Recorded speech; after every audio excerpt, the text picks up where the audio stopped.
English Writing Skills, Punctuation Marks, Lesson 1.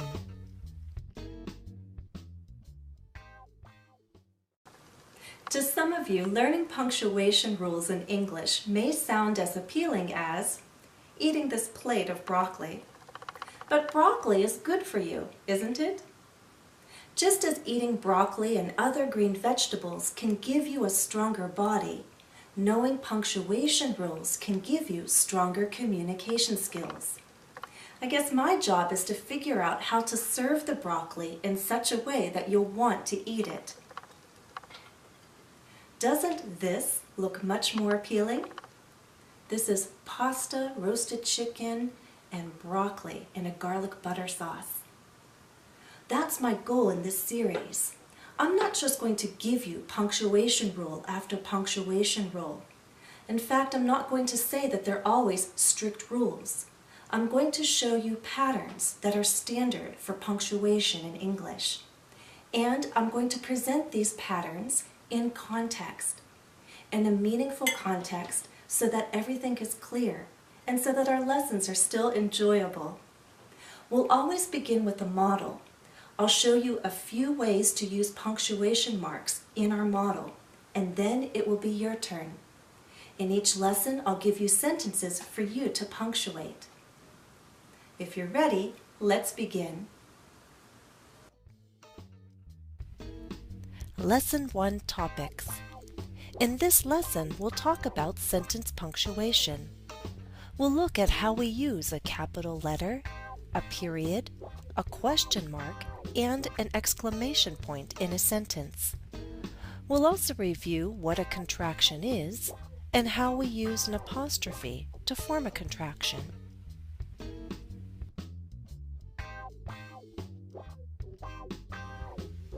Model.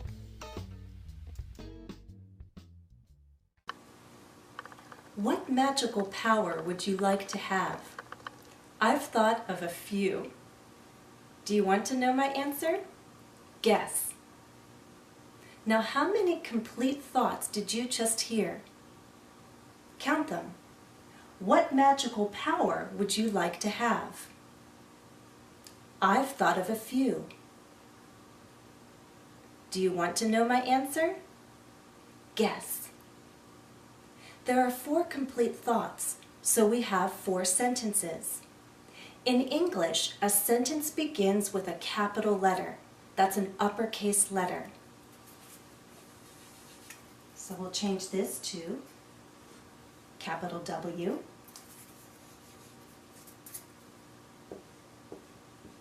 There we need a capital I.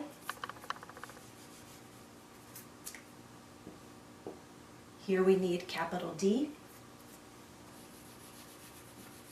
And finally, a capital G. Now, as we write sentences, we're either making a statement or asking a question. If we're asking a question, we must end with a question mark. That's called an interrogative sentence. So we have 2 questions, here and here. If you're simply making a statement, the sentence ends with a period. That's called a declarative sentence. Now, if you're giving a command and it's an urgent command, a strong command, you can end with an exclamation point. We use exclamation points to express strong emotion or some kind of urgent message. Guess. Okay? Punctuation makes the purpose of each sentence clear. There's one more punctuation mark I need to add here. Do you see where? Right there. That's a contraction, a short form. To mark the letters that are missing, we use an apostrophe. Okay? So contractions are short forms. Contractions use apostrophes. Now it's your turn. I'm going to give you sentences for you to punctuate. Remember to start your sentences with a capital letter. Decide what final punctuation mark is needed. A question mark for a question, a period for a statement. You may also need an exclamation point for an urgent command or to make a statement with strong emotion. If you see contractions, remember an apostrophe will be needed. Now, do you want to know one of my answers? One of the many magical powers I'd love to have is to be able to whip up a wonderful meal with the snap of my fingers. Practice. Punctuate the sentences. Let's try number 1 together. Look at the words. We have one complete thought, so let's begin our sentence with a capital letter. Now, are we asking a question or making a statement? If you look at the grammar, you see it's a question. What do we need? A question mark. Is magic real? Let's go on. 2.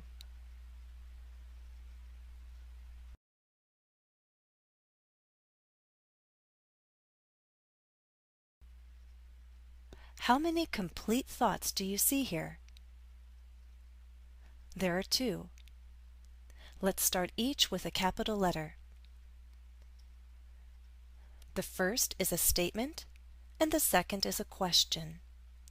Some believe anything is possible. Do you?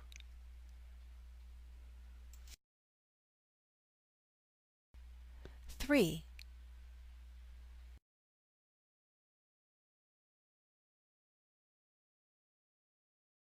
Again, ask yourself how many complete thoughts are there? There are 2. We'll start each with a capital letter. And I hope you see that the first is a statement and the second is a question. We also have a contraction. So what do we need? An apostrophe. Science can't explain everything. Would you agree? 4.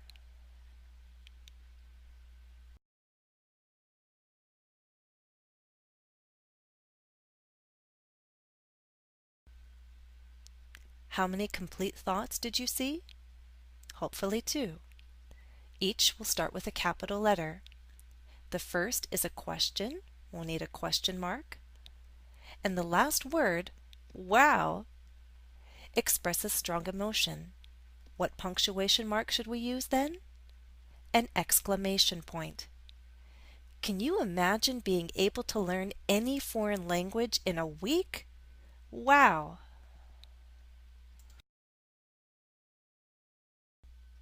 5.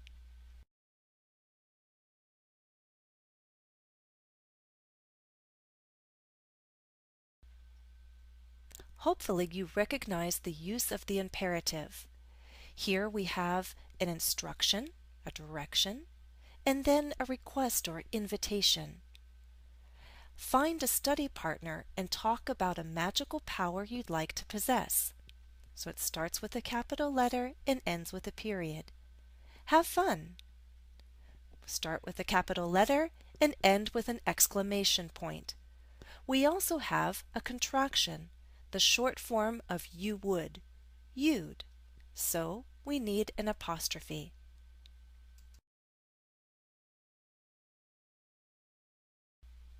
6.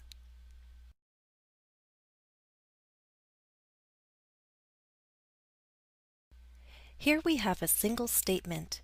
We begin with a capital letter, and that first word is a contraction, a short form for I will. So let's use an apostrophe. Now you have a choice at the end. We can use one of 2 punctuation marks. We can use a period or an exclamation point.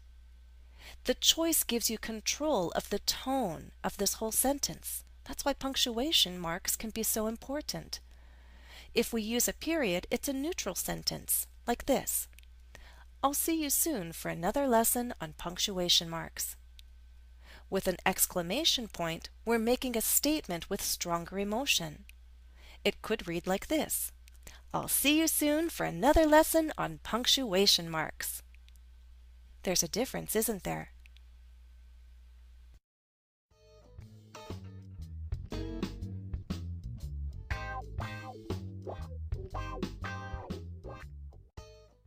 That's the end of our first lesson on punctuation marks.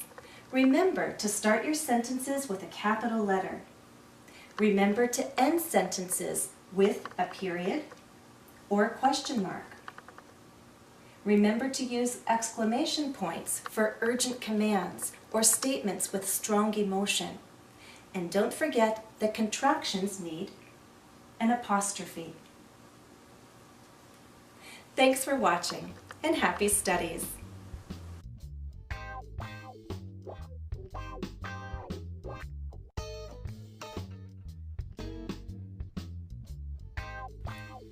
Please visit my website today at www.englishwithjennifer.com.